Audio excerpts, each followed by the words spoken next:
السلام علیکم۔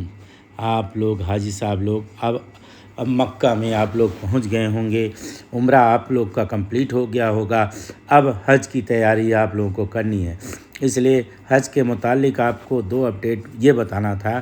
کہ مینا میں آپ کو مینا اور مزدلفہ عرفات جو 5 دن کا حج کا سفر ہے، اس میں آپ کو معلم دوارا کھانا پرووائڈ کیا جائے گا، یعنی کھانا ناشتہ آپ کو وہاں ملے گا۔ اس لیے مینا میں کھانے پینے کی کوئی چیز مت لے جائیے گا۔ اور مینا کے ٹینٹ بہت بڑھیا بنا دیے گئے ہیں، قالین بچھا دی گئی ہے، آپ لوگ کے لیے صوفہ کم بیڈ رکھ دیا گیا ہے، اس کے ساتھ آپ کو چادر ملے گی، کمبل ملے گا، پانی کے بوتل ملے گی، چھاتا ملے گا اور صوفہ کم بیڈ تکیہ بھی ملے گی۔ اس لیے آپ لوگ کو وہاں کوئی سامان زیادہ نہیں لے جانا ہے، بس ایک چھوٹا سا پٹھو بیگ لے لیجئے گا۔ ہو سکے تو آپ یہ احرام تو یہیں پہنے رہیں گے، ایک جوڑا احرام اور رکھ لیجئے گا، کیونکہ ہو سکتا ہے کہیں ناپاک ہو جائے، کچھ گندگی لگ جائے تو یہ دوسرا والا احرام آپ کے کام آ جائے گا ماشاءاللہ۔ اس کے اور جو ٹرالی بیگ ہوتا ہے اس کو تو بالکل مت لے جائیے گا، کیونکہ وہاں کے گورنمنٹ نے مینا میں ٹرالی بیگ پر پوری طریقے پابندی لگا دی گئی ہے، اس لیے ٹرالی بیگ تو بالکل نہیں لے جائیے گا، صرف پٹھو بیگ ہی لے جائیے گا، تو ٹرالی بیگ آپ کو نہیں لے جانا ہے۔ تو اب آپ لوگ جتنے دن بچے ہیں آپ کے حج کے دوران، اب حج ایک دم قریب آ گیا ہے، تو آپ لوگ حج کے مسائل سیکھیں، کیونکہ ہمارے نبی صلی اللہ تعالیٰ علیہ وسلم نے ارشاد فرمایا حج کے مسائل سیکھو، کیونکہ یہ تمہاری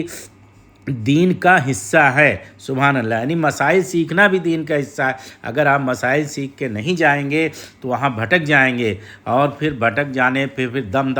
لگ جاتا ہے، کسی چیز میں آپ کو دم دینا ہے تو آپ جو ہے ہر مسائل سیکھ لیجئے گا، خوب قاعدے سے حج کرنا ہے آپ کو۔ حج جو ہے 5 دن کا سفر 8 ذی الحجہ سے شروع ہوگا، تو اس کے 5 دن آپ کے خوب قاعدے سے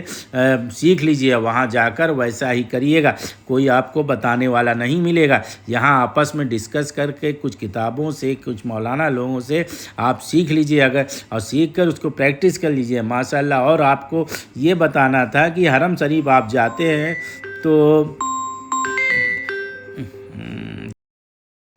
ہاں، تو یہ ہم بتا رہے تھے آپ کو کہ کعبہ شریف میں جاتے ہیں تو آپ کو کس گیٹ پر کیا سویدھا ملے گی یہ آپ کو معلوم ہونا چاہیے۔ جیسے آپ کو عمرہ کرنا ہے، یعنی طواف کرنا ہے، عمرہ کرنا ہے، اپنے احرام پہن رکھا ہے، تو gate number 1، gate number 45، gate number 63، gate number 79 اور گیٹ نمبر 100 یعنی 100، انہی گیٹ سے اگر آپ اندر داخل ہوں گے تو آپ وہ مطاف میں سیدھے جائیں گے اور طواف کریں گے ان سب کا۔ اور اگر آپ کو کچھ سامان آپ کے ساتھ زیادہ ہے تو آپ سامان کہیں رکھنا ہے تو یہ کنگ عبدالعزیز گیٹ جو ہے 1 نمبر اور باتھ روم نمبر 2 وہاں پہ بنا ہوا ہے لاکر، وہاں آپ رکھ سکتے ہیں۔ اور کنگ فہد گیٹ یعنی 79 گیٹ پہ کے پاس بھی بنا ہوا ہے لاکر، اور پھر پیچھے جہاں سے رسول اللہ صلی اللہ علیہ وسلم کا گھر ہے اس کے بغل بھی لاکر کا انتظام ہے، تو آپ اپنے سامان وہاں رکھ سکتے ہیں۔ اگر کسی حاجی صاحب کو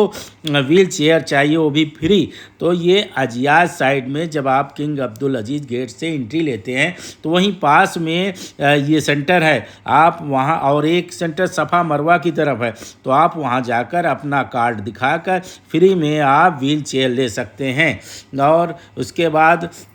اگر آپ کو چھت پہ جانا ہے کعبہ وہاں ہر مسجد حرم کے، تو اس پہ نماز پڑھنے کے لیے تو آپ گیٹ نمبر 66 یعنی 66، gate number 84، gate number 90، gate number 91 اور 92 اور 93 سے آپ جا سکتے ہیں۔ اور اگر آپ کا کوئی سامان غائب ہو گیا ہے تو یہ حضور پاک صلی اللہ علیہ وسلم کا گھر جو ہے جہاں آج کل لائبریری بن گئی ہے، وہاں پہ اسی کے بغل باتھ روم نمبر 9 کے بغل ہی آفس ہے، آپ کھویا پایا کیندر ہے، وہاں جا کر آپ اپنے سامان کو لے سکتے ہیں۔ اور ایک اور بتانا تھا، جیسے وہ